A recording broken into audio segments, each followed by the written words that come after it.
How did I forget my clap again?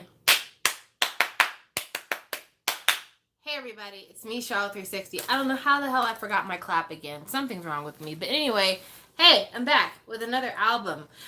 This time we have another single purchase. It's not a haul. But this is something I had promised myself I was not going to buy.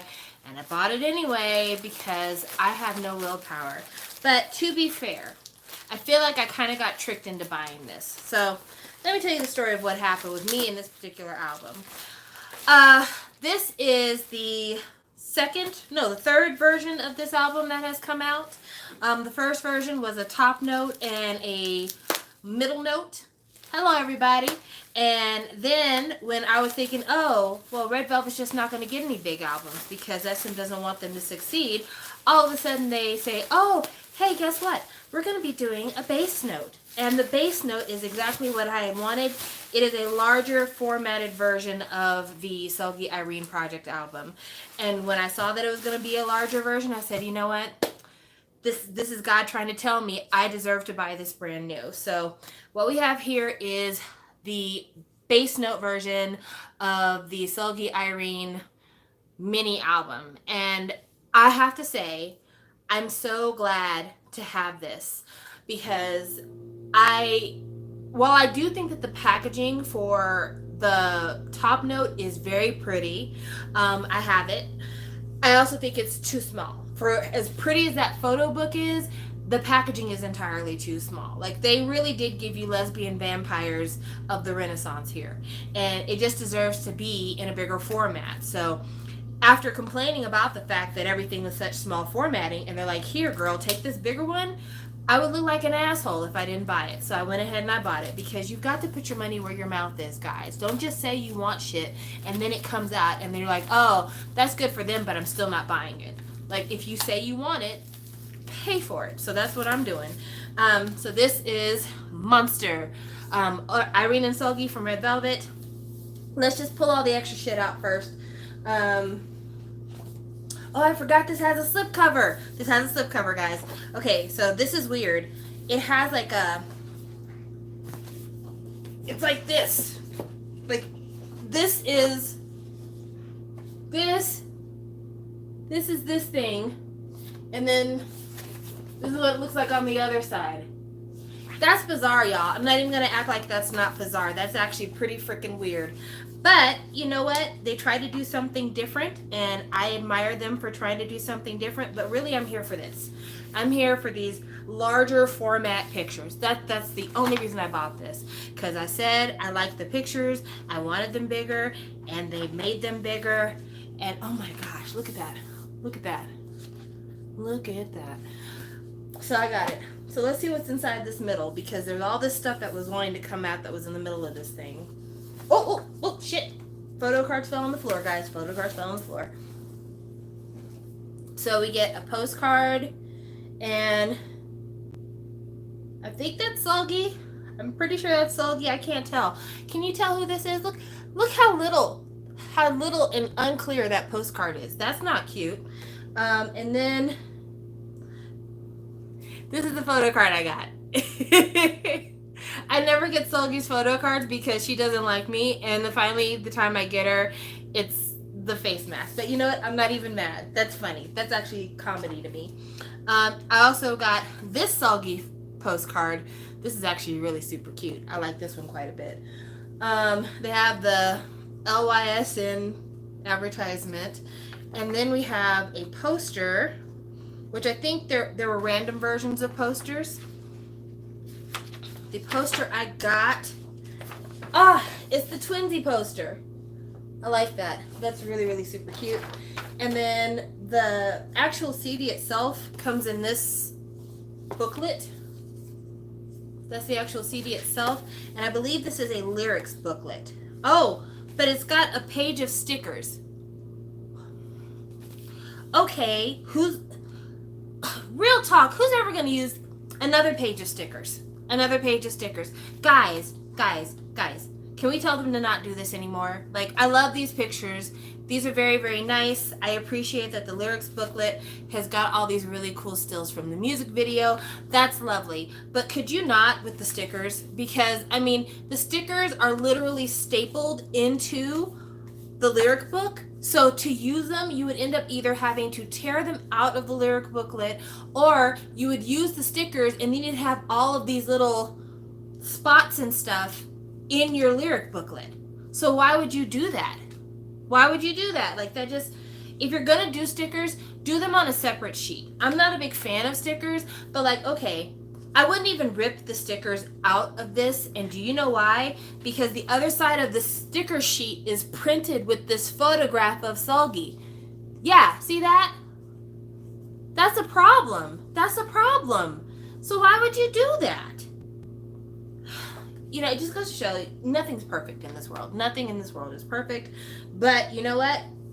I can live with it. I can live with it because this is so cute.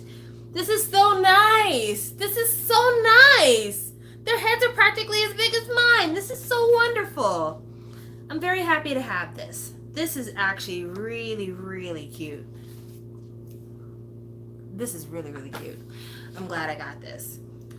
I'm glad I paid full price. I really am. I'm glad I bought this new instead of buying it used. That is really, really good. Wonderful, wonderful, wonderful. All right, well, since we're here anyway, you guys have any questions for me? Anything you want me to talk about? Anything we should talk about? I mean, I guess we should talk about the elephant in the room.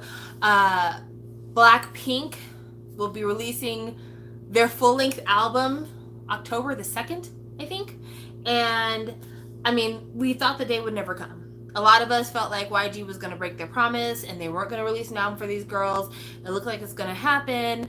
And I think now's the best time for us to start taking bets. I think that we need to take bets on who do we think is going to appear on the album.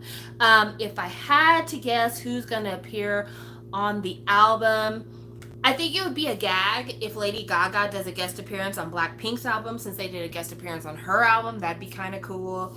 I feel like there's obviously going to be other YG artists that are going to appear on the album. Probably we'll get a guest sneak peek from GD. We'll probably get a guest sneak peek from one of the members of Treasure, more than likely. But yeah, I just wonder who all is going to be on the album. Because I feel like since they haven't ever done an album like that before, at least I don't think so. Because wasn't Kill This Love, wasn't that a mini? That was a mini, wasn't it? Anyway, they don't really do guest appearances, but they guest on a lot of people's stuff. So it would make sense if they had guests for this album. But I feel like if you ask me to guess what kind of sound we're going to get, that's easy. We're going to get more Teddy.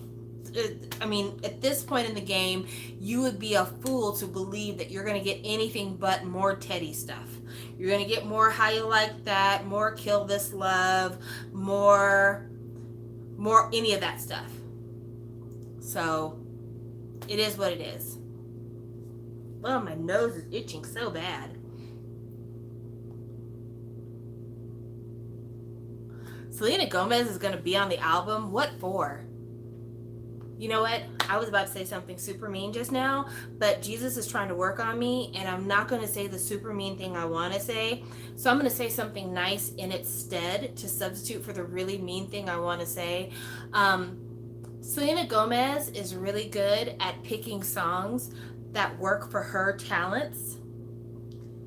And so I feel like if she's going to feature on a song, that it will be a song that will work with the same talent set that she's used to working with. And in that case, will probably also prove a boon to the other members of Blackpink as well.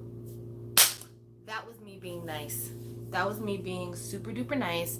I hope that you appreciate that, because what I really want to say is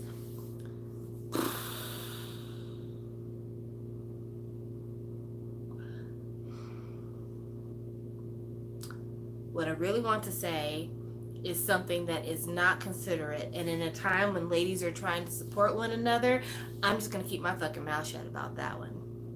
But yeah, good for them. Good for them. I did not realize that the track listing was already up for people to know who's featuring. So that is the reason why I'm just saying I wonder who's going to be on there, because I'm not as invested in Blackpink, to be quite honest with you. I own one Blackpink thing. I own the first physical, Korean physical they did, with As If It's Your Last on it. That's the only Blackpink album I own. I don't own any of their Japanese stuff. I don't own Kill This Love. I don't own any of that. And the reason I don't own any of that is very simple. I don't own Blackpink's products because I don't feel that there's a lot of replay value for Blackpink's music for me personally. Like, I feel like they have the kind of music that when you hear it on the radio, or you hear it in the mall, or you hear it when somebody's doing their K-pop compilation, it's a really fun song. But it's not something that, like, I want to own it because I want to make sure that in the future I'll be able to listen to it, because I just feel like it's always going to be there. So I don't feel that same connection. Whereas a lot of times with, like, Crush or with Red Velvet, it's stuff I want to listen to personally over and over and over again. And also, like, the other thing with Blackpink, which I think is a positive in a lot of ways, but for me is personally a negative, because they release so few songs, I feel like I'm constantly hearing every single track on the album. Whereas a lot of times with SM artists, I'll hear the title track and there's like so many more songs that if I don't buy the album, I'm never going to hear those songs. And so it encourages me to want to buy the album so I can hear those other songs. And I just don't feel that way about Blackpink. I feel like because they release music so infrequently, I feel like I've heard everything that they've ever released several times without having to buy those particular products. But I'm not going to hate on Blackpink because I think that we've gone through enough time with them for us to no longer be bitter about the fact that they replaced 2NE1. And if you want to downvote me for saying that, that's fine, but these are facts, and so I don't know why you'd be mad at me for stating fact.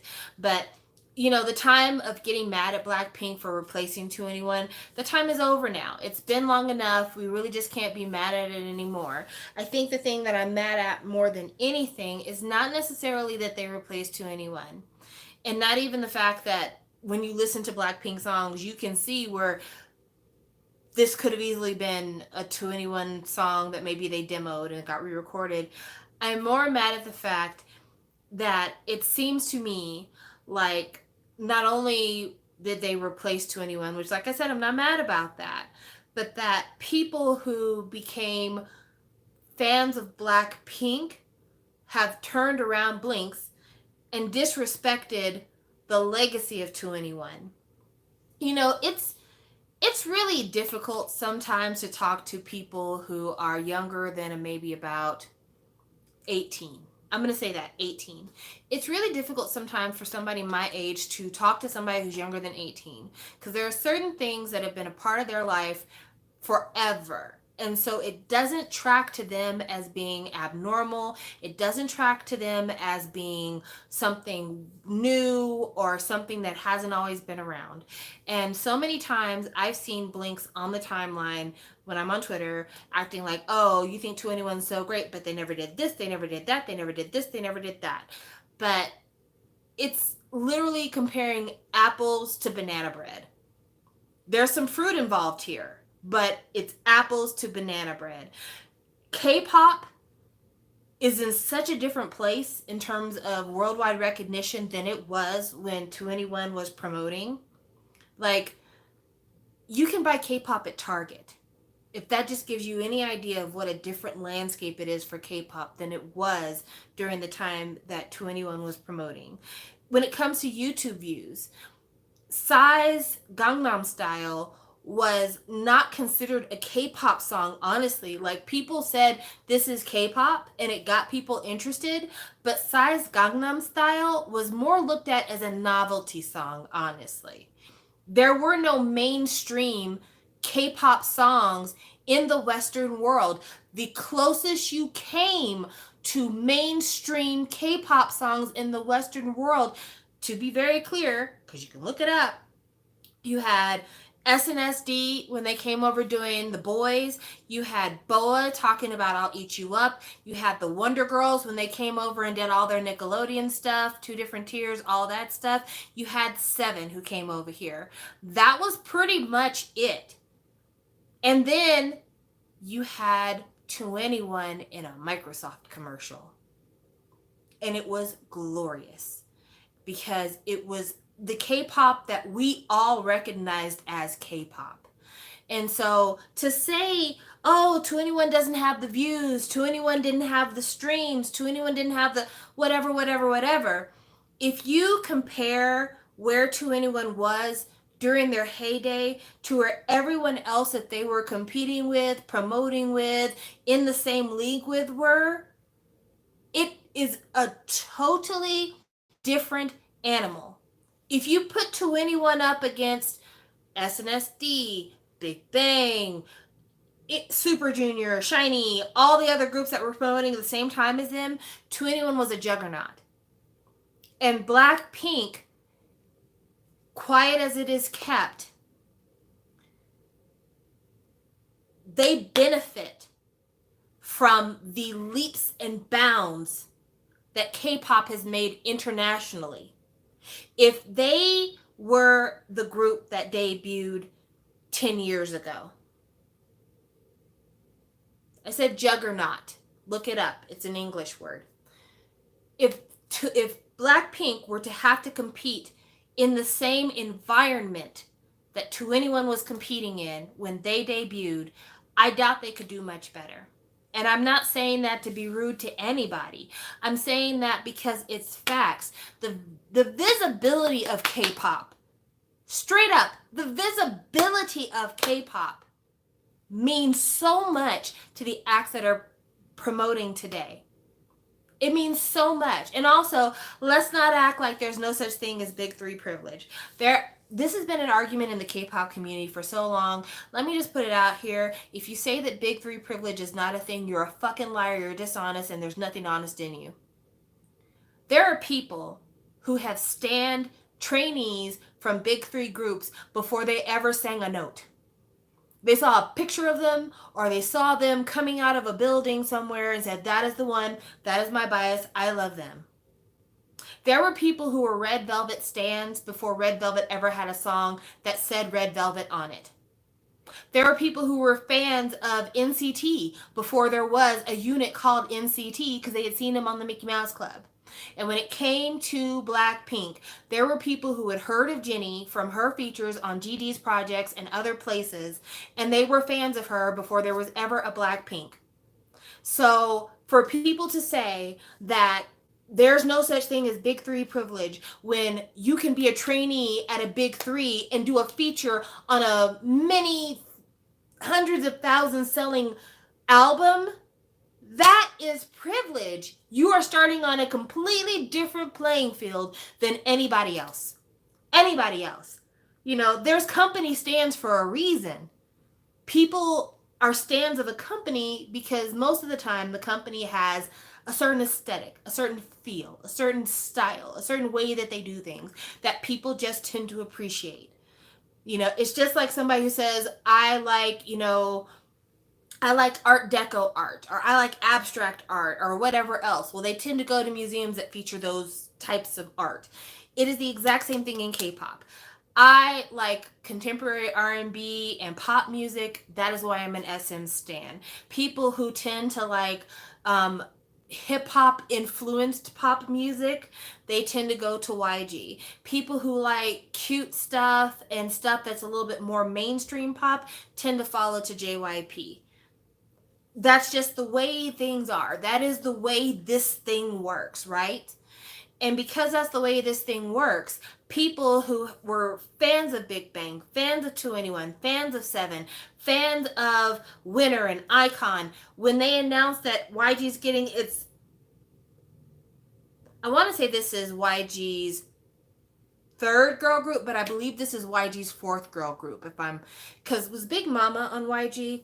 Correct me if I'm wrong. I'm not sure. But I think this might be YG's third or fourth girl group. When they said YG was getting another girl group, people were ecstatic. Because the last big girl group was 2NE1.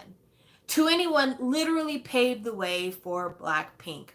People who stand 2NE1 and who stand YG said, I'm going to stand Blackpink because that's what I'm expecting is more of the same. So it's really unfair and it's actually disrespectful to say, oh, Blackpink is so much better than your phase because they've got these kind of YouTube views and they've got these kind of streaming numbers and they've got these kinds of album sales, because the environment is totally different.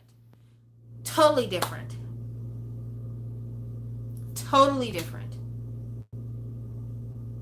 And it can you tell that I'm upset about that? I think I'm upset about that. I know I'm upset about that. Also, let me talk to you real quick about the phrase pave the way, because I would like to know what that actually means. I mean, there was the whole thing when the whole BTS paved the way stuff first came out and everybody was upset and irate and everything else and blah, blah, blah. And I'm not trying to get into that debate because that's not really where my mind is at right now. I'm not worried about who paved the way. That I don't want any part of that. What I want to know and what's important to me is, what does it mean to say pave the way? Because when I say that 2NE1 paved the way for Blackpink, what I'm saying is they laid down the foundation so that something else could be built upon it. And that's exactly what they did. 2NE1 basically was the blueprint for what Blackpink became. They improved upon it, they added things to it, but basically the framework was 2NE1. So when I say pave the way, I mean you lay down the road work, the groundwork, the foundation for something else to become greater than. And the reason I'm asking, what does pave the way mean to y'all, or what does it mean in a K-pop context? Because when everyone was debating about BTS paved the way, no, this one paved the way, no, that one paved the way, what did y'all mean by that? Do you mean that something greater is going to come after them? Or do you, what do you mean? Because if you mean that something greater is going to come after them, then why is there always so much hate when other people try to promote in America? First of all, as I mentioned earlier, BTS was not the first K-pop group to promote into America. BTS was not the first K-pop act to do big numbers internationally. Like I mentioned, Seven, BoA, SNSD, Wonder Girls, all those acts did something in America, whether it was big or not. They did something in America. Psy at one point had the most viewed video on YouTube, so he made it big in the West. So if BTS paved the way, I would really sincerely like to ask you, paved the way for what? And I'm not asking it to be rude, because I don't like to play these kinds of games. I'm not the kind of person to not speak directly and say one thing when I mean something else. I'm being as direct as possible. What does that mean? Is BTS paving the way for TXT? Is BTS paving the way for another bigger monster group to come after them? Are they paving the way for other K-pop artists to find success in America? And if BTS paved the way, then why are so many people mad when other acts show up? When Super M was promoting, it was a total shit show on the timeline. When Monsta X was doing All About Love, people were like, oh, you're pandering to Western audiences by doing songs in English. What do you want? What do you want? And again, I'm not saying this to be disrespectful to BTS. I'm really talking to the fandoms. That is who I'm talking to. Because again, I don't feel like BTS really cares if other people are successful. In fact, I think they would be proud to believe that they made it possible for other people to achieve successes and open up new avenues and new marketplaces for the acts that they promote alongside. I really think so, because I don't believe that BTS is as self-centered as maybe their fans would make it seem like they are. I think that BTS would be really happy to see their Sunbaes and their Hubaes and the people that are promoting alongside them do well in other markets. So what does it really mean to say pave the way? Because again, paved the way means that you're creating a pathway for other people to venture on. And I actually forgot to mention that Rain promoted. Oh my gosh. Rain, I love you. I sincerely love you. I'm sorry I disrespected you by not mentioning your name anyway. Because Rain did an English version of Love Song, which went nowhere, but is still my favorite version. And also, he was in Ninja Assassin and he was in Speed Racer. So let us never forget those things. Speaking of which, I feel like I want to do a watch along to Ninja Assassin. I don't know how to do that, but I really would love to get together with some friends and just watch Ninja Assassin because I feel like it'd be a really good time. But yeah, pave the way. Yes, I am. Thank you for asking, Mason. I will be getting Rain's collaborative album, Sack 3. I saw that it was available for pre-order on Music Plaza. It will be mine. I love Rain. I love Rain so much. I didn't buy Gang. I need to buy Gang. I'm probably going to get Sack and Gang at the same time because I have Rain Effect and I have Back to the Basic and I have Rainism and I have Rain's World and I have the album with How to Avoid the Sun and I have Rain's first album. I don't know. We'll see. I have to figure that out. But I would love to get together with some friends and watch Ninja Assassin together. If I had a Zoom account where I could do multiple people, I would totally do it. But you guys, Rain.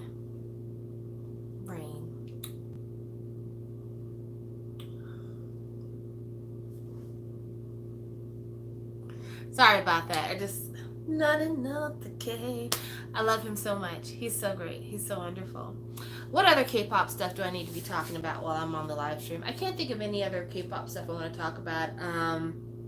I found it really ironic. Well, not ironic, but I thought it was a weird coincidence that the last live stream I did, I happened to mention about the Uyghur crisis in China, and then John Oliver did a whole part of his last week Tonight show about the Uyghur crisis, and it further confirms the fact that fast fashion is a disease and we need to get rid of it, or it should be highly taxed, one of the two.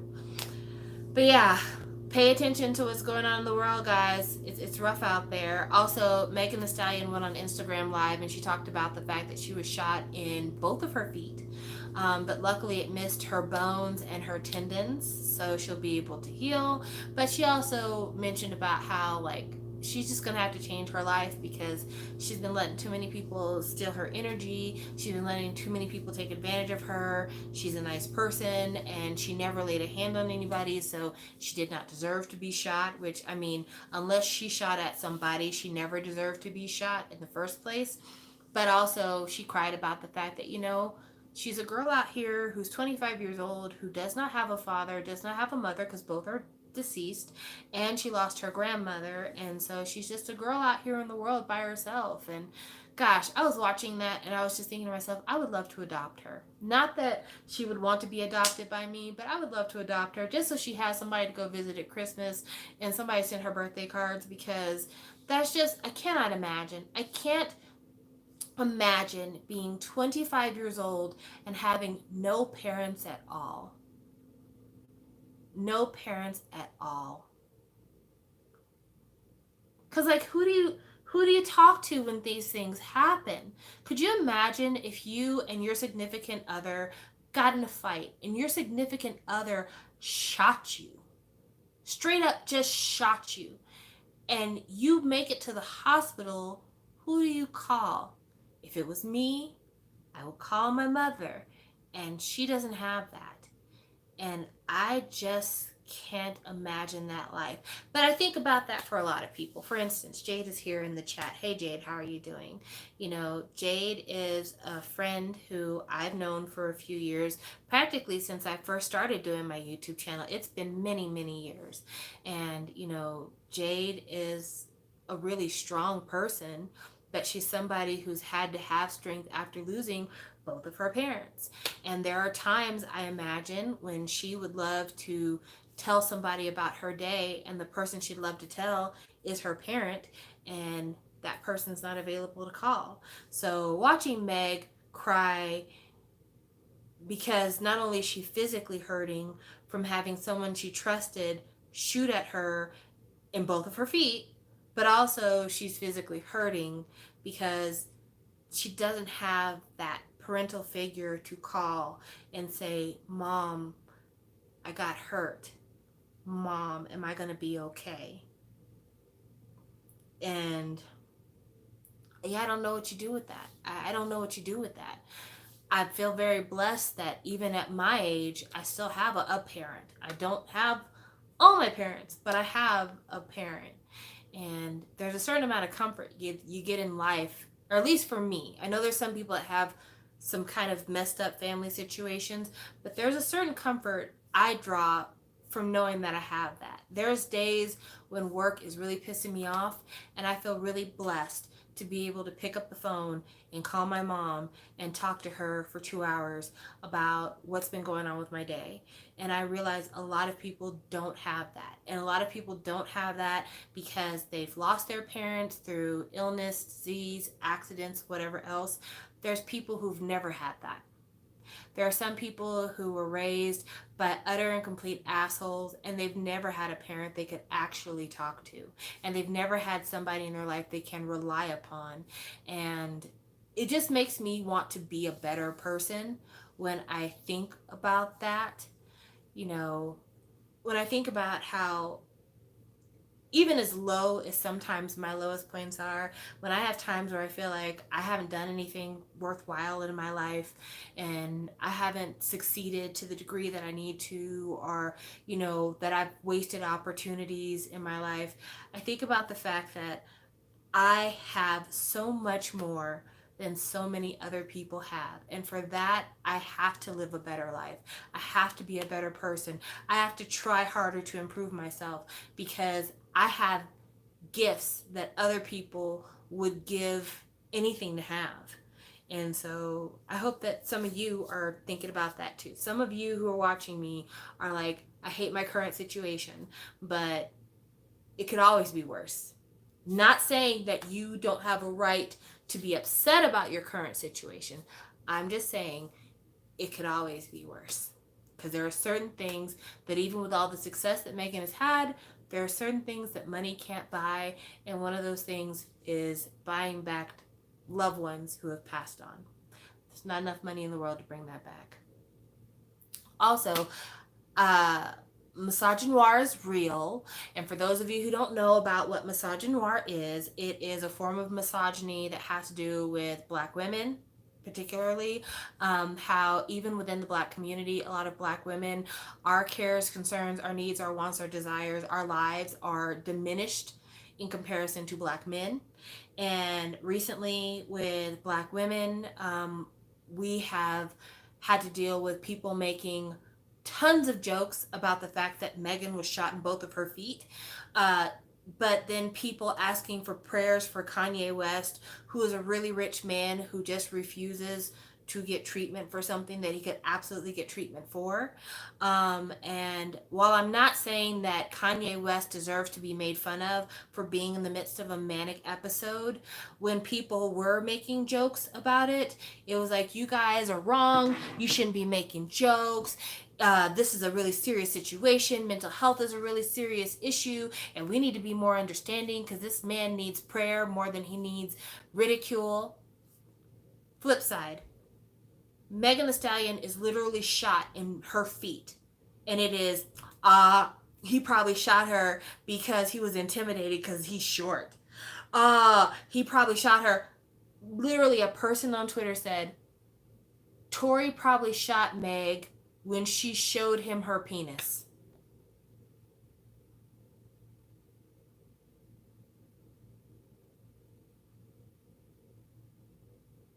Let that sink in for a minute.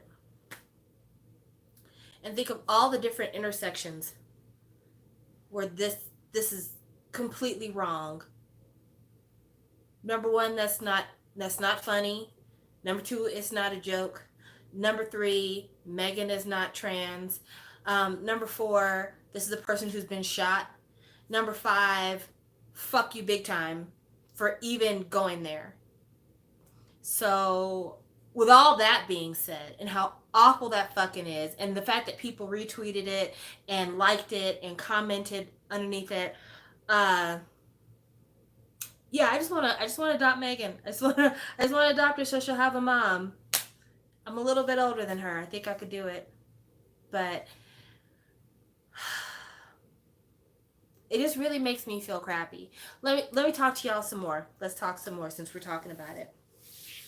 So I saw a tweet on the timeline about the Utah situation, and the tweet was, they find it funny how when it came to Utah and Korean and Japanese relations, that international fans understood it was none of their business to comment on this.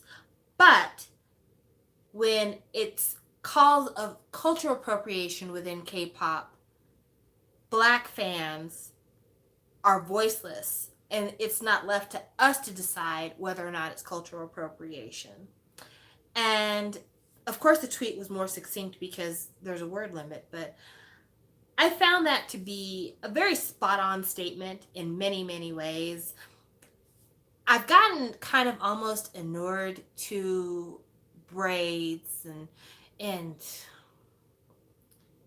people crip walking on stage and that all. I've gotten to the point where I almost don't even think about it anymore because it's gonna keep happening. It's gonna keep happening. It's gonna keep happening.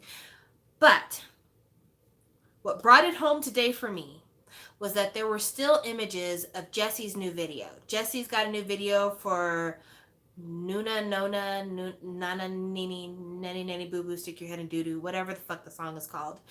Anywhoots, the image I saw from the music video is an image of Jesse surrounded by background dancers, and everyone is kind of like squatting a little bit and then holding up like the power fist. And Jessie has these like 2 kind of bunny puffs on her head. All of the background dancing girls have cornrows with bandanas. I'll bring it up because I don't want to give you guys a visual in your mind that I can't support with a visual image. I want to be able to give you both here. So let me go ahead and pull that up for you so you can see how good it looks.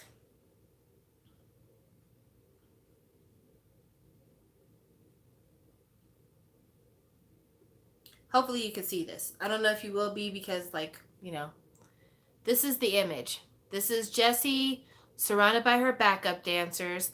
All of them have cornrows and then bandanas, and they're wearing like the old school Mary J. Blige baseball jersey style and raising the fist.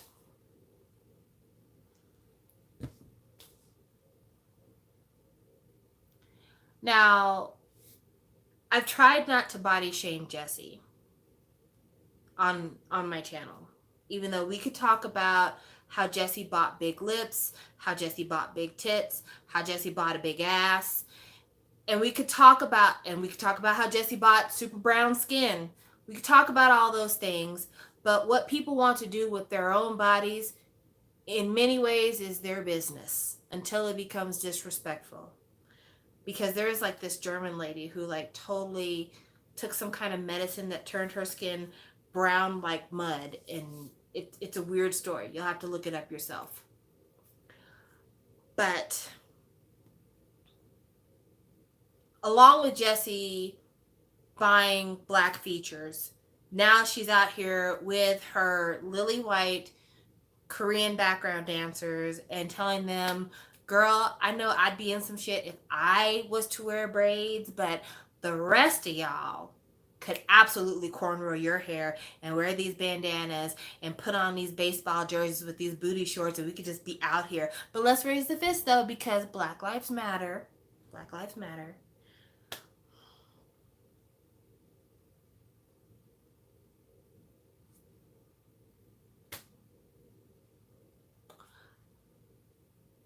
But if Black fans come for Jessie, and Jessie knows she deserves to be come for, if we come for Jessie, it is us being bitter. It is us being mad about something insignificant. It's just a fucking hairstyle, guys. I don't know why you're so fucking upset. Again, I've already had this discussion once before in a video that I made shortly after the George Floyd thing happened. And I explained how hair is something that is an issue in the Black community because so many of our hairstyles are seen as ghetto and inappropriate, and we're not allowed to wear them at school. We're not allowed to wear them at work. Dress codes have been enacted against certain Black hairstyles specifically, but when other people wear it, it's cool and it's style and it's boxer braids instead of cornrows. And when we say it, people are like, it doesn't matter. It's just a hairstyle. Fuck you guys. Quit being so damn sensitive. But when we tell people, we have literally had to file lawsuits to be allowed to wear our hair the way we want to. Again, it is just us being ultra sensitive and cut all that shit out. Quit being a whiny baby. And I'm just really tired of that, man. I'm just really fucking tired of it. I'm not going to stop honoring other people's cultures because my culture is routinely disrespected. That's not where I'm going to go with this. But I'm going to need you guys to really look yourselves in your hypocritical faces and ask yourselves, why are we like this? Like, seriously, why are you like this? Why is it that when we tell you this is patently offensive, it is just like, you're just being sensitive. You're just being sensitive. Fuck you. Fuck you.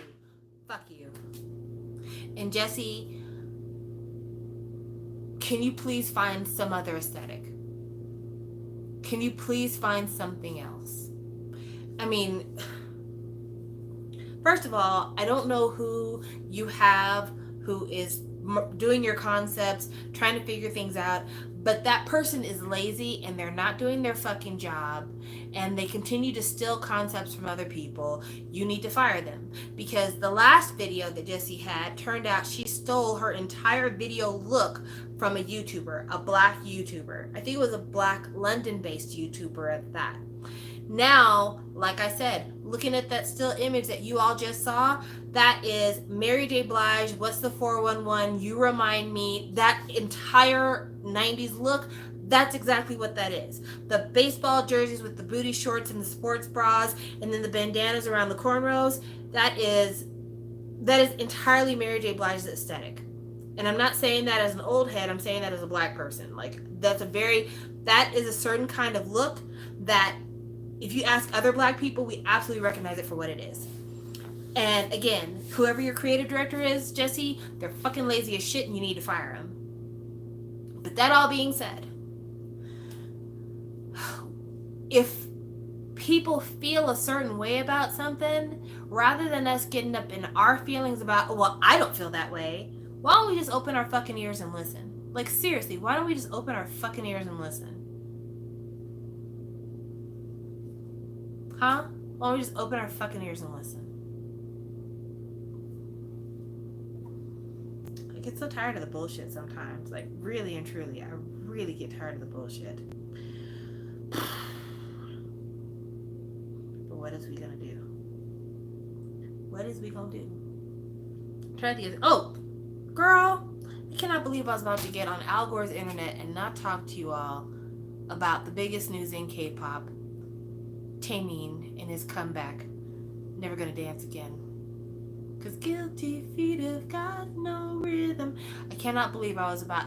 Literally, I am Shallow360, and I was not going to talk about Taemin. So, Taemin started out the intrigue with Getty images of young white children frolicking. And those of us who try to never understand what Taemin is talking about, were immediately lost. We immediately were like, what the hell is this about? Seriously, what the hell is this about? Like, it was like two beautiful white babies baking cakes, sharing ice creams, being emojis. And we were all saying to ourselves, all right, you know, middle 20s-year-old Korean man sharing Getty images of young white toddlers. this is probably going to be very meaningful. This is probably going to be pretty good. The people who thought that it meant that Taman was pregnant, like, I realize it's a joke, but come on, y'all. Seriously? Come on. Seriously? But yeah, all of us were confused. We're just like, we have no idea what this means. Is this an announcement that, he's starting a family? What the fuck? Then it turns out it's because the first song, I guess, it's going to be released from Taman's new project is a song called Two Kids, which still, what? Huh? What? Huh? What? Are you saying that you're one of these white toddlers? Like, what, huh? What? Like, there's got to be stock footage of 2 young Korean children you could have used. I don't understand. I really don't understand. But, in addition to finding out that the preview, pre-track, whatever, is going to be 2 kids, we have found out there will be an Act 1 and an Act 2 of Taman's comeback. Bitch, we're getting 2 albums. And possibly a repack. Yeah. I know, 2 kids. That's the name of the song. What the fuck? But I guess it could be worse. But yeah, we're gonna get 2 albums. And I, for one, endorse it. I, for one, am for it. I, for one, adore it. I'm so freaking excited. I cannot wait. The only thing I am concerned about with Taman's album is I just don't want any more Sex Dungeon music. I feel like I'm going to get it anyway, but I would like to say here and now, I would prefer not to have any more Sex Dungeon music if we can help that, Taman, if you'd please allow. But, just whatever he puts out there, I'm going to buy. In fact, the whole reason I was on Music Plaza today, I wasn't even on Music Plaza to find out anything about Rain's sax thing, even though I was really excited to see it. I was on Music Plaza because I was trying to find out if I could pre-order Taman's album. Because, again, we're stuck in this place where we're not sure where we can order albums from because Choice Music is banned, and then the shipping from overseas is like super expensive right now if you're getting it from K-Town for you and other places. So I was really trying to figure out, like, where am I going to buy Taman's album? I need to figure out where I'm going to buy Taman's album. And so, yeah, that's what I was doing on Music Plaza today. I was trying to see if there was a pre-order link. But 2 albums. Oh, there are actually 2 actual kids. I remember everyone speculating that, oh my girls, Yua was going to feature since they met earlier this year, and Yua literally means a child in Korean. No, the song is actually called 2 Kids, like the number 2 and then the word kids. That's the name of the song.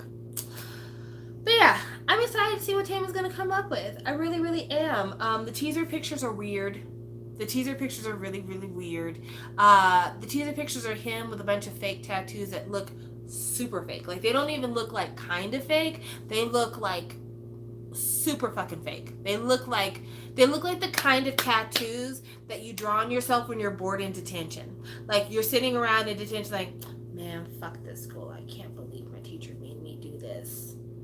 Skulls and bones forever. Like, that, it's those kind of tattoos. They make no sense.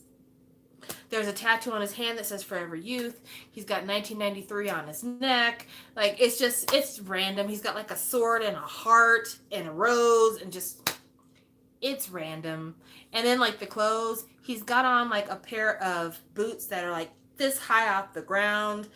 And he's got socks that have clothespins on them and this kind of Joker-esque shirt on. It's just, I don't know. I don't look, there are a lot of things I look to Taman for. The one thing I have never looked to Taman for when it comes to his releases is fashion. I do not consider Taman a fashion king.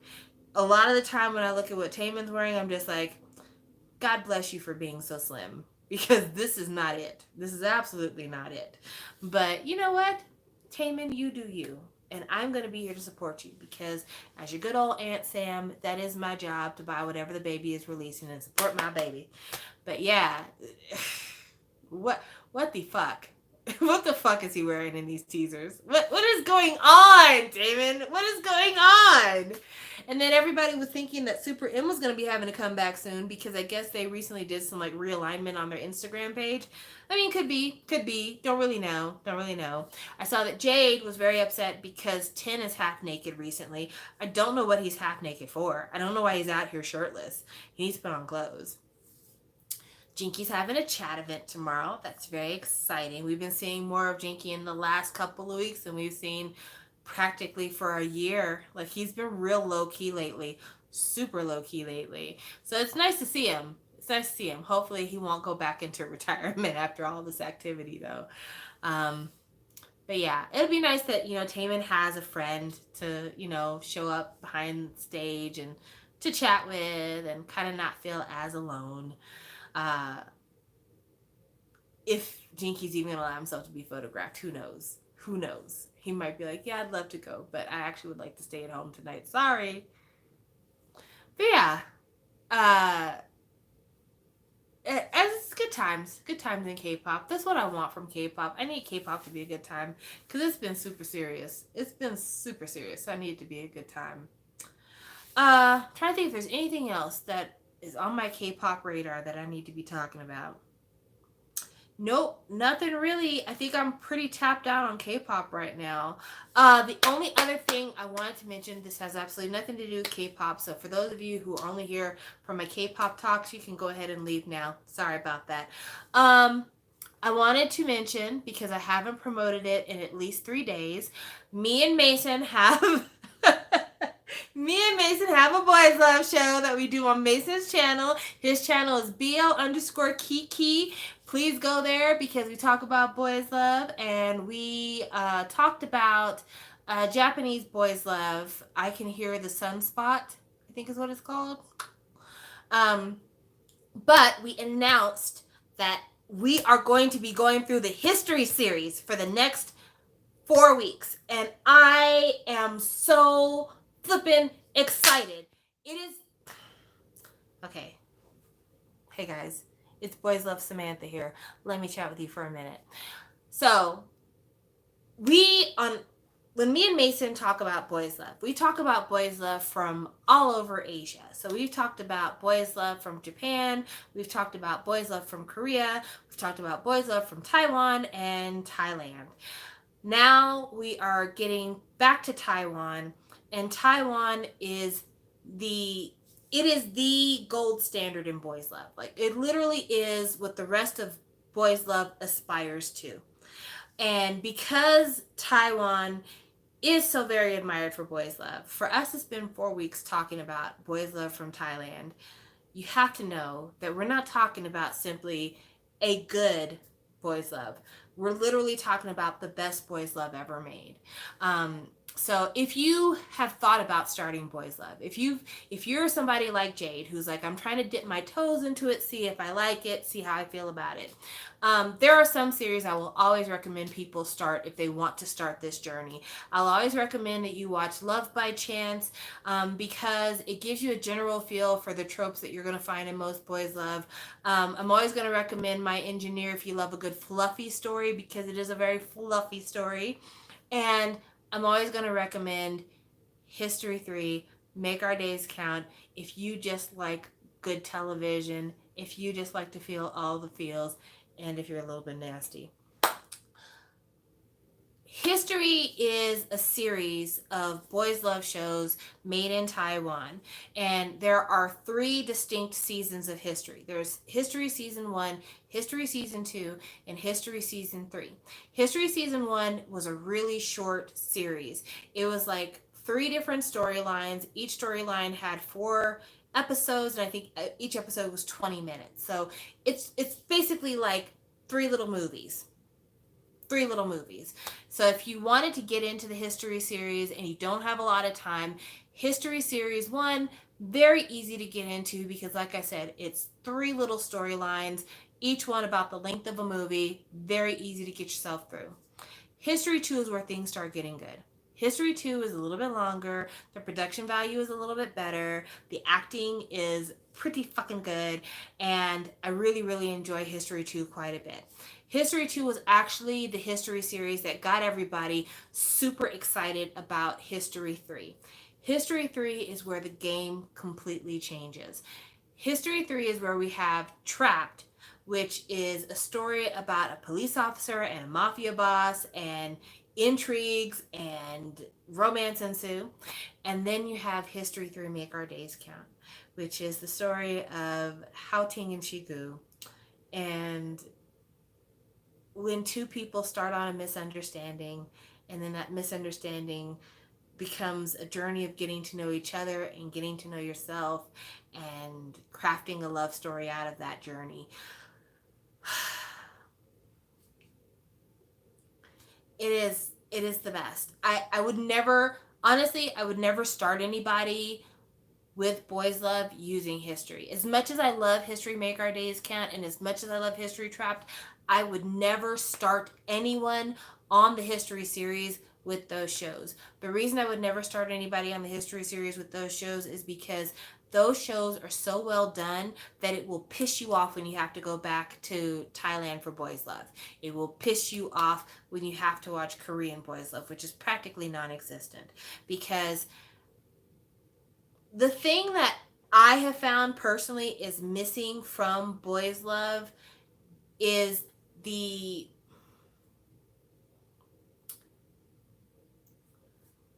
what's missing from Boys Love to me is the romance. I know that sounds weird. I know it sounds really weird to say this. What's missing for me from Boys Love is the romance. And not the romance from like kissing and skinship and that kind of thing. Like if you want skinship, watch Tharn Type. What's missing a lot of the time is the feeling you get from watching two people fall in love on screen. Like there is cute moments in a lot of stuff, and there's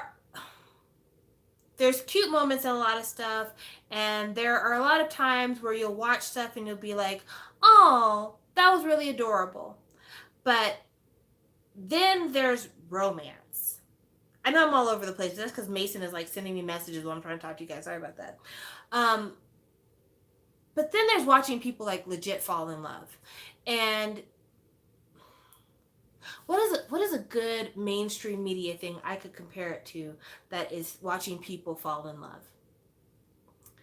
Okay, I have a good one. I have a really good one.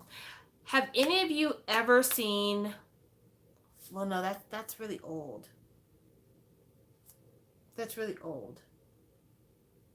That's probably not the best example. Well, no, I'll go with it. Okay. This is a really corny example. Have you ever seen The Notebook? I feel like a lot of you have seen The Notebook. Have you ever seen The Notebook? Anyone? Anyone here? Anyone in the room seen The Notebook? To me, the movie The Notebook is a flawed movie because I really don't believe in the romance of the characters back in the past. But the part of The Notebook that sells me is the romance between the two old people. There's something about the way that James Garner is in love with that little old lady who has dementia and doesn't know who the hell he is. And he's telling her that love story. And you can read in his eyes that this love story is the story of his life. And that he's telling this story to someone that he would literally move the earth for. And their romance is not an over-the-top, super kissy type of romance. It really is just the story of two people who have shared their life together. And at this point in their life, the only thing I can give you is my time. The only thing I can give you is my affection. The only thing I can give you are the stories of who we were when we were at our height. And that part of The Notebook is perfection. The other part of it is really quite abusive and a little bit gaslighty and very manipulative and not a romance I would ever want to be involved in, to be quite honest with you. But them little two old people laid up in the bed getting ready to die together, that's a romance born out of living your life with somebody else for somebody else. And that emotion of like, if I could never touch you again, if I could just be in your presence, I could live the rest of my life that way. That is in History Make Our Days Count. And that is the reason why I would never start anybody off with History Make Our Days Count. Like, you really got to ease your foot into Boys Love before you get there, because it's not about like this hot and heavy skinship, even though the skinship is there, baby. The skinship is absolutely there. But it's not about the kisses and the hugs and the smoldering glances. It really is like Something about you is changing me on a molecular level. I feel it. And because I feel it so strongly, I have to be around you. I have to be in your orbit because whatever it is you're doing to me, I've got to ride this wave until I become what I'm supposed to be. And I can only become what I'm supposed to be when I'm with you because you are creating a new man inside of me. And it is just gorgeous. It is absolutely fucking gorgeous. And it transcends sexes. Like it is a kind of romance story that like it wouldn't matter if it was a boy and a girl, if it was a girl and a girl, if it was a boy and a boy. It is just one of those romances that you're just like, my gosh, will I ever be loved like this? Will I ever be loved like this?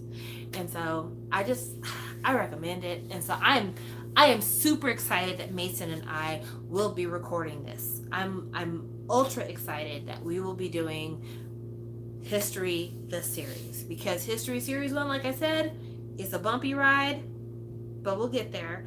But History Series 3, by the time we get to 3, it's over. It's over. It's just the best.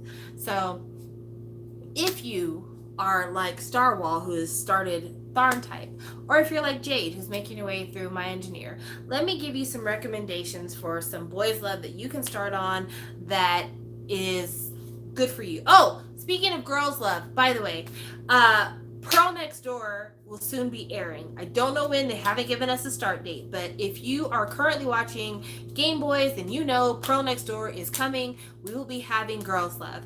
And I cannot wait for Pearl Next Door to start because me and Mason hopefully will start talking about more GL. There's just not a lot of GL on the scene for us to review, which is why we don't review a lot of it, but we will be working on that. But anyway, I digressed. If I was going to recommend Boys Love to you guys, let me give you a few series that you can jot down that I think are perfect starters for all of you that will really get you where you need to go. So Starwall is watching Tharn Type. Let me tell you, if you're going to watch Tharn Type, you need to understand you're going to witness nothing but problematic relationships. However, Tharn Type is still a great show to watch because, number one, the two lead characters in that show have really strong acting chemistry together, which is very important. And number two, you get invested in what's going to happen next throughout the story. Even though there are a lot of really shitty things that happen in the story, you are like, okay, I've got to watch the next episode because I got to figure out what the fuck happened here. Jade will tell you, by the time she got to those last 2 episodes, she's like, okay, let's go.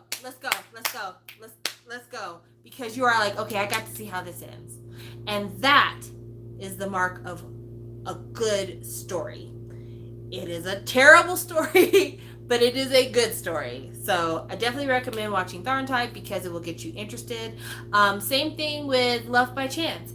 Love by Chance is a show that it starts out with one of the best first episodes of a boys' love that I've ever watched. Like literally all the drama, the coming out scene, everything happens practically in episode 1. The only thing that doesn't happen in episode 1 is the beginning of the romance, honestly.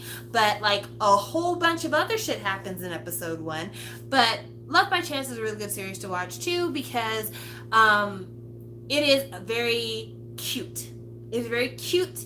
And again, like I said, it has a lot of the tropes that you'll see in a lot of Thai boys love. So it is a good one to watch.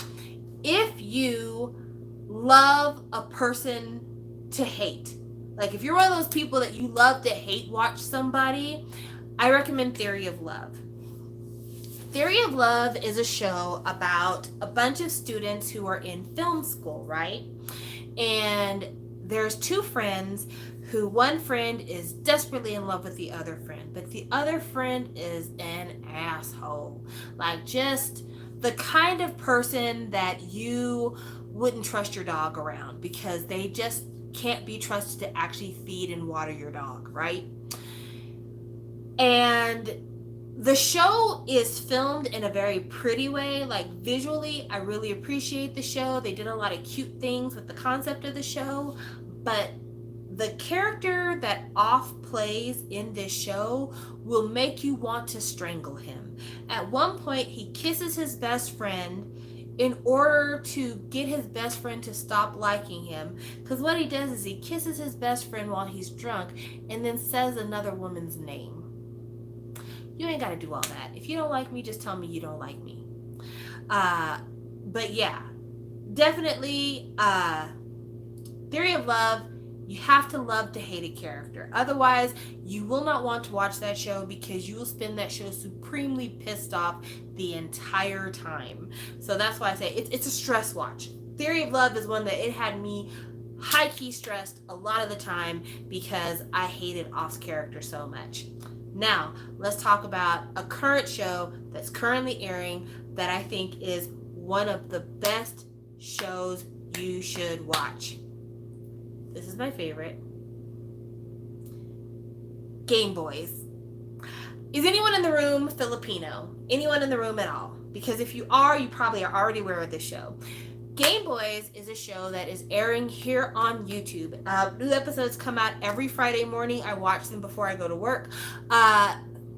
Game Boys is a show about Cairo and Gabriel. And Cairo is a gamer and Gabriel is one of his fanboys. And they engage in a long distance romance that is completely done via social media. The show has, I wouldn't say a slow start, but in the beginning, you don't see where the romance is going to come in. It feels very sudden. It doesn't feel very good. And also, Gabriel comes across as a bit of a fuckboy in the beginning, which is ironic because the actor who plays Gabriel was in a movie called Fuckboys, but I digress. The reason why this show is so good, and the reason why I'm watching it currently, is because it is a show that takes place in our current time. It's not a show filmed from the past. It's not a show filmed from a place that is unattainable or that's unrelatable. It is two people living in COVID, literally living in COVID.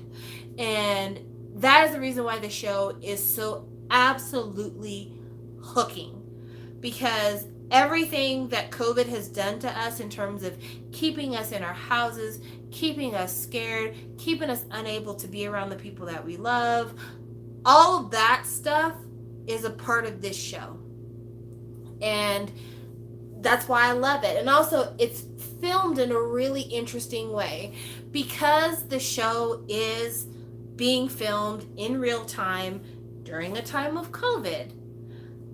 There's no scene in the entire show that isn't in some way framed through the mechanism of social media and other like online communication. So like every scene in the show is either like a Zoom meeting, a FaceTime, Facebook instant messaging, scrolling Facebook pages, photo boothing, like all of it. The entire show is in these kind of shareable, clippy formats. None of it is like a straight up camera in the house. And I love it. I love it. I just think it's such a genius move. And I believe it's episode 8? Or is it episode 7? I think it might be episode 7. I think it was episode 7. Episode 7, I watched in my house in the morning before I went to work. I was in tears. I was practically inconsolable. It was heartbreaking. And that's great. I know that sounds like it shouldn't be great, but that's great. Because when a show has you that emotionally invested, you know it is a good time. So I absolutely recommend you watch Game Boys. It's currently airing. It's not finished yet. It just did episode 9 last Friday, and they are going to go to 13 episodes. So highly, highly recommend. I really want to give you guys a spoiler right now, but I'm not going to do it because not everybody likes spoilers, and I don't want to ruin this for the people who might actually watch. But yeah, definitely check out Game Boys. It's on YouTube, like I said, and it's got a really colorful thumbnail, so you'll know it when you find it. But really great show. Really recommend. A show to watch after Tharntype. That was the question that Starwall asked.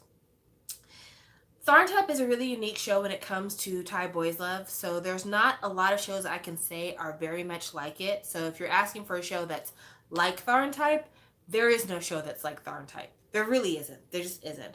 But I will say, if you want a show that has a little bit more steam, not a ton of steam, but a little bit more steam, you might try Together With Me. The very first like 2 or 3 minutes of Together With Me is nothing but people like furiously making out. So there you go.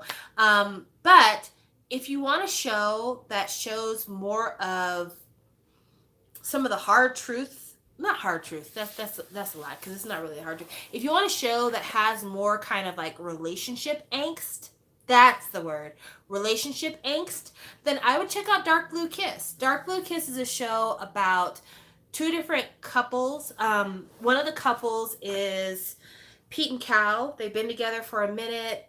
Oh, by the way, Dark Blue Kiss is a GMM TV show, so it's not going to be steamy. Sorry about that, y'all. Sorry. But Dark Blue Kiss is a show about a couple that have been together for a while, and they're having issues because one of them doesn't want to come out, and then there's a third party that tries to get in between their relationship. And then the other couple is a couple that's kind of a will they, won't they kind of thing. And so that's Dark Blue Kiss. But it's actually filmed really well, and it's got a lot of really good things to say about gay people and their place in society and just the struggles that they deal with trying to have these normal relationships when there's so much kind of stigma to having these relationships and how it can kind of mess up everything. So there you go with that. Starwall, the steamiest show I can think of that I could recommend, like if you like steam, if you like Tharn type, you like steam.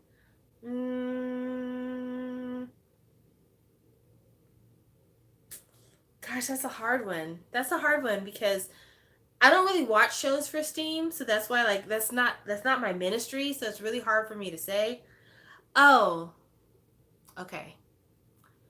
I have a recommendation for you. But I want to preface this by saying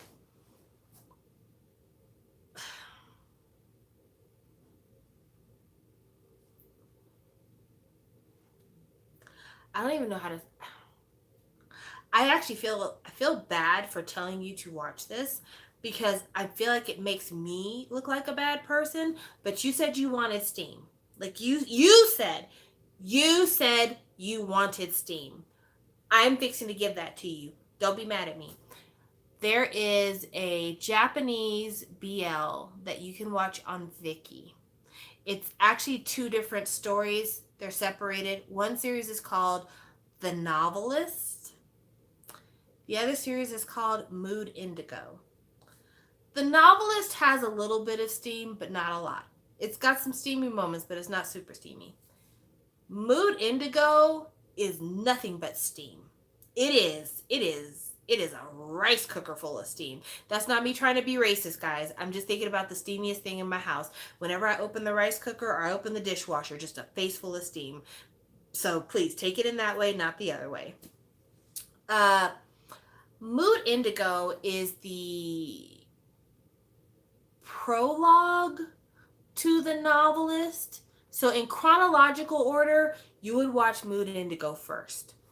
The first episode of Mood Indigo is boring as shit. I'm just letting you know, the first episode, you're not going to dig it. You're going to be like, why am I watching this? This has really weird slow pacing. I don't get what the appeal is. Hang in there. Mood Indigo is a story about two guys who went to college together and both majored in literature. They meet again for the first time in a long time at the funeral of one of their professors.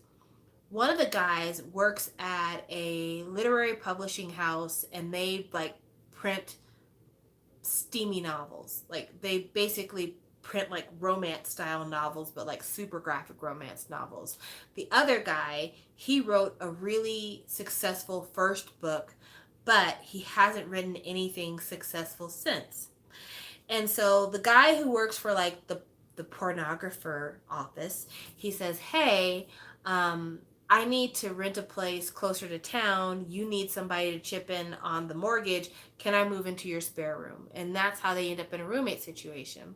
Well, the guy who works for the pornography house, he wants to get a book contract for a very famous porn author who is dying of cancer, and this is going to be his last book. So he goes to the author's house and says, hey, I would really love to print your last book because I think you're fantastic. And the guy goes, yeah, you and everybody else. Everyone thinks I'm wonderful. Give me something that nobody else can give me, and I'll let you print my last book. So he comes up with the idea of having the guy he's renting the apartment from become the apprentice to the old pornographer. And he mentions that to the old pornographer, and the old pornographer's like, yeah, I would love to have an apprentice. Well, he thinks he's going to get like some sexy young woman. Instead, a young man comes in. He's like, this is not what I wanted. I thought you were going to get me a piece of ass to stare at. I didn't know you were going to get me some dude. And this is not me being sexist. This is like the way that the pornographer is speaking, right? So he says, okay, tell you what, I will accept your intern if he'll give you a blowjob. And of course, like the guy who works at the pornography place is like, fuck that, we're out of here. I'm not fixing to do that to my friend. His friend's like, wait, hold up. Are you saying that that's all I have to do to get this job is just give him a little blowy real quick? I could do that. And proceeds to top him off. And when I saw that scene, I was like, what? On Viki? What? This is not Pornhub? What?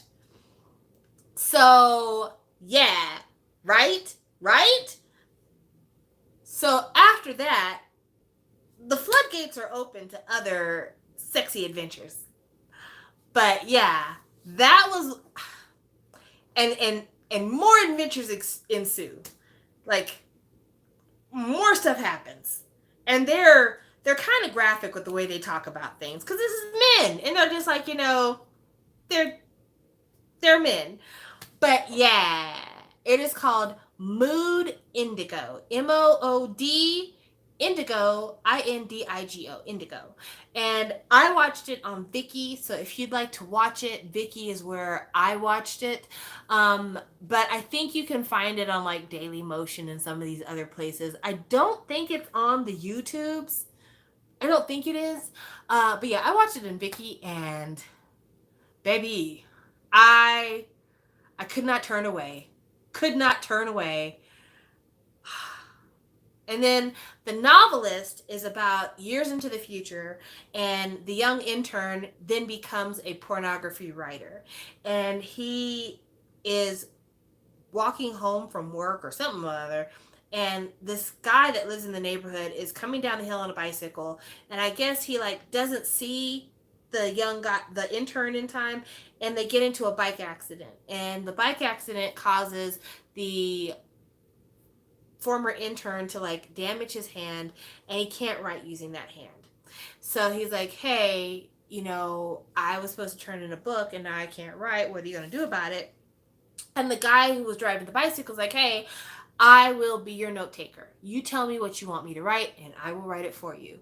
Well, of course, he's a pornography writer. So what he's telling the guy to write is like, as I slipped my hand up her smooth skirt and grazed her silky thighs, and like the kid who's writing is just like, I'm popping a boner, and hijinks. But yeah, it's got some steamy moments as well. It takes a little while to kind of kick it up a notch, but it's not nearly as steamy as Mood Indigo. Mood Indigo is actually just kind of nasty, to be honest with you. Kind of nasty, which is the reason why I feel bad for recommending it, because I feel like by recommending it to you, I'm admitting that I'm a nasty person. Not that anybody should be surprised by this. I mean, I do have a child after all, but yeah, Mood Indigo is if you're talking about like you want to see the steam, watch that. That is the steam. That is absolutely the steam. Another show that I'm kind of on the fence of recommending. It is a show that I personally like, but it has got problems, and it's a little bit steamy for the age of the cast, but not super steamy, and that would be Make It Right. Make It Right is a show about a bunch of high school boys, and these boys just have like weird little relationships. I don't know how to describe it, just weird little relationships. But the show is important to me because it is the show that introduced me to Om Pawat. And Om Pawat is the future of boys' love, as far as I'm concerned. Him and Lelio, our Tele, are the future of boys' love.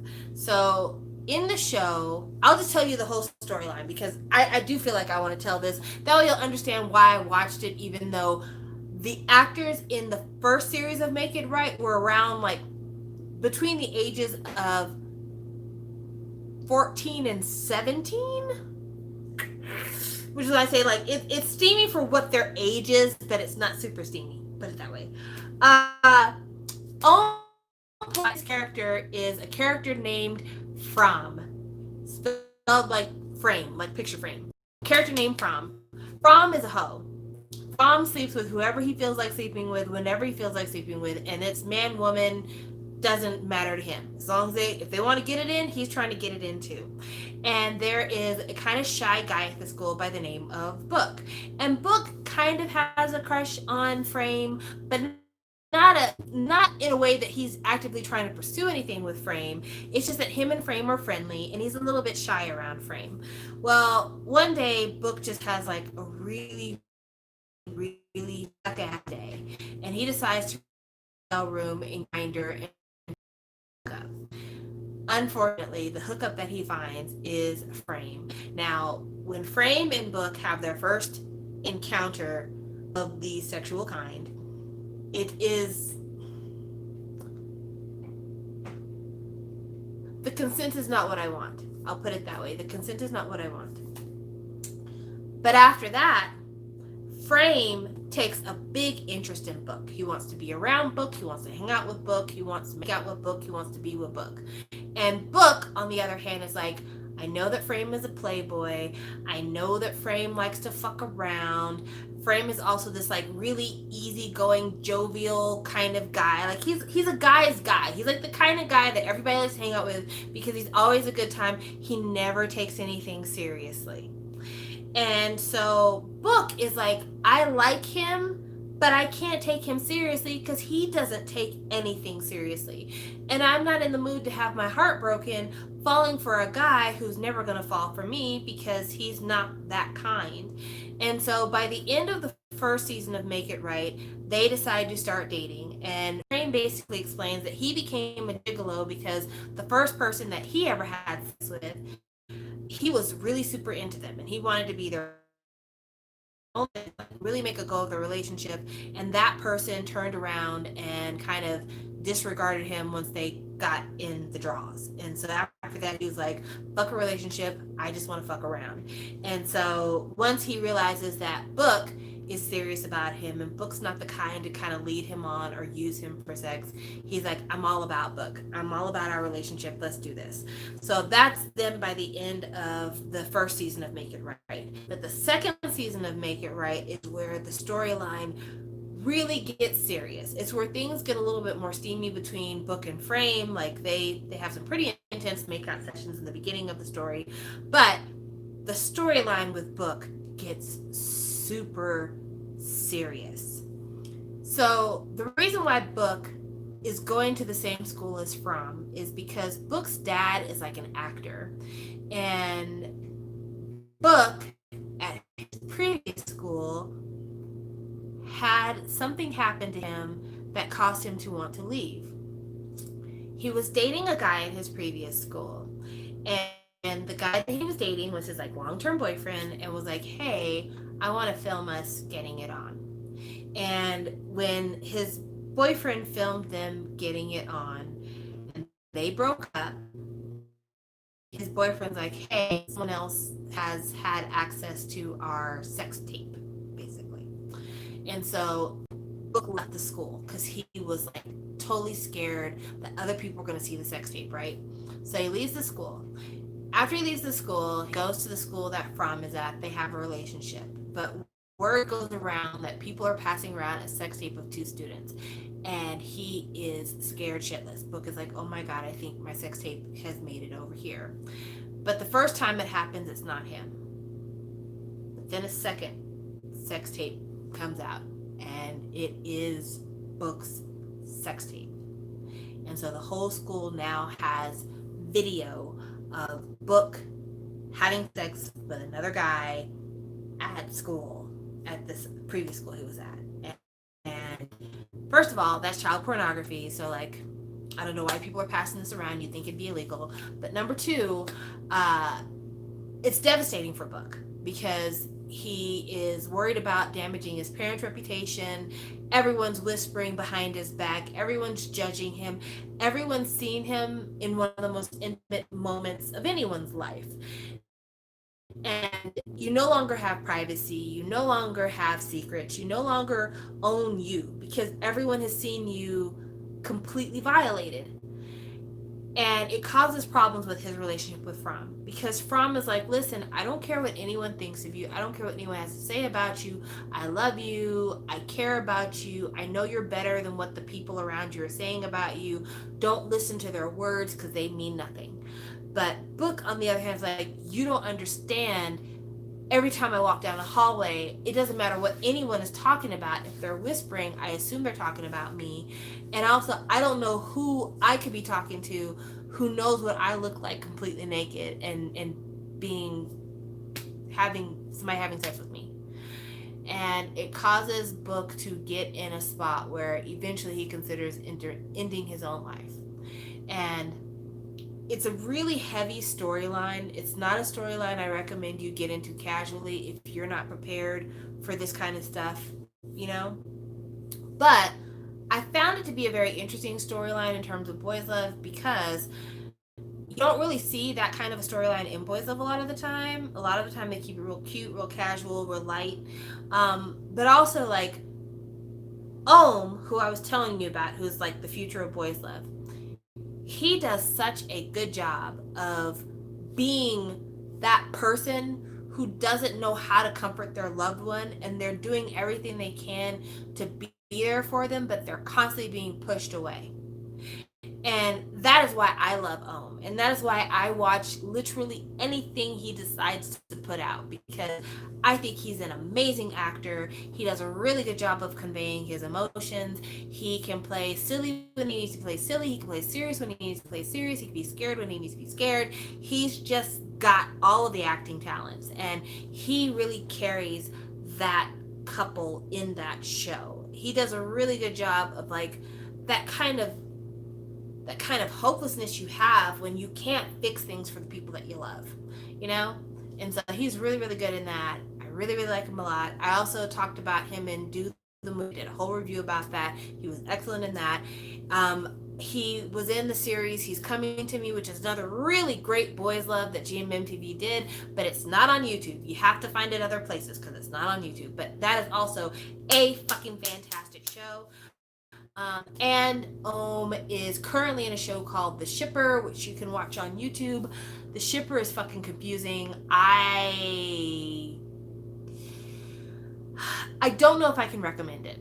The Shipper is a very well shot show. Like, the lighting for the show is good and the sets are decent, but the storyline for The Shipper is all over the place. Like, it's two girls who write fan fiction about two boys at their school because they love those boys. And then one of the girls gets on the motorcycle with one of the boys, and then they get in a motorcycle accident, which causes them to go to the afterworld. And Death says that they're dead, but they're not actually dead. And they come back, or the girl comes back to life, but she's in the boy's body. And then she finds out that this boy she went to school with is actually the brother of the guy that she has the crush on. But she has a crush on the guy even though she wants the guy and another guy to get together. And then Death doesn't know how to undo the body swap. And one of them's in a coma. And it's just, I'm telling you now, I don't know what the fuck is going on with this show. I watch it every week. And I still could not give you a rundown on what the fuck is happening on this show. But I watch it every week because Ohm is on the show, and Ohm is fucking fine as shit. Have I ever showed y'all a picture of Ohm? I don't know why I'm talking to you about this man and not showing you a picture of what this man looks like, because I feel like if I showed you a picture of what he looks like, you would understand the reason why I'm so excited about him. Why I consistently watch him all the time, whenever I can, whenever he'll allow me to. So I'm trying to find a good picture, because if I show a bad picture, it's not going to do him justice, and you guys aren't going to get why I like him so much. That's not a good picture. Where are all these bad pictures showing up? This is not a great picture, but this is actually a pretty decent picture. But this is Ohm Pawat, and I love him, and he's my fave. That's Ohm. And like I said, this is not even a really great picture of him. It's a decent picture of him. Like, it's not a picture I'd be ashamed of, but it's not a great picture of him. I would rather show you a picture of him smiling. He's got a great smile, and that's what I would prefer. But for some reason, they're not coming across on the timeline, and I don't know what to do about that. Oh, that's kind of a cute picture. Yeah, that's kind of a cute picture. I'll go with that one. It's not a great picture, but this is him smiling. He looks super young in this picture, which I say it's not a great picture, but it's a good picture. But anyway, he is really, really great. I really, really like him, and I think he's a great actor, and I recommend anything he does. It doesn't matter what he does from today until next week. I will always recommend him, because he doesn't turn out a bad project. Never has, never will. Even his commercials are entertaining. So anyway, thank you guys for watching. Thank you for those of you who stuck around for the Boys Love chat. I told everybody that they should leave because I wasn't going to talk about K-pop. I totally kept my promise, and you guys totally kept yours by leaving. But that's okay. I'm not mad at that, because I would leave too. I wish I could find a better picture of him. Like, I feel like the pictures that I'm seeing on Twitter are not great pictures of him, and it pisses me off, because you guys don't get to see like how great he is when he's like in his fucking zone. When he's in his zone, he's fantastic. And it's just, gosh darn it. Gosh darn it. It's just, I'm frustrated. I'm frustrated because I just want to show him when he's like, when he's there. When he's there. Yeah, I'm not finding any good videos of him. It really makes me upset. This really makes me upset. Because how am I supposed to convince you to stand if I can't give you material to stand for? And I'm not going to show the whole freaking series, because that's not good. This is bonkers. This is pissing me off. Like, because, well, this is okay. Maybe this will work. So this is like just him in action, and like how great his fucking face is. He's got a great fucking face. I like his face. I feel like homeboy from The Rose. I like your face. I like his face. Anyway, but again, thank you for joining me for like the Boys Love conversation, which no one wanted, just me. It's just me. I'm the only person who cares about this conversation. But if you have any questions about Boys Loves that you would like to give to me, then go check out Mason's channel, BL_Kiki, and ask the questions in his comments section, and I'll try to answer them. We need more people to watch. We need more people to follow the account. You know what I'm saying? Anyway, again, I really appreciate it, and you guys have a great night. Bye.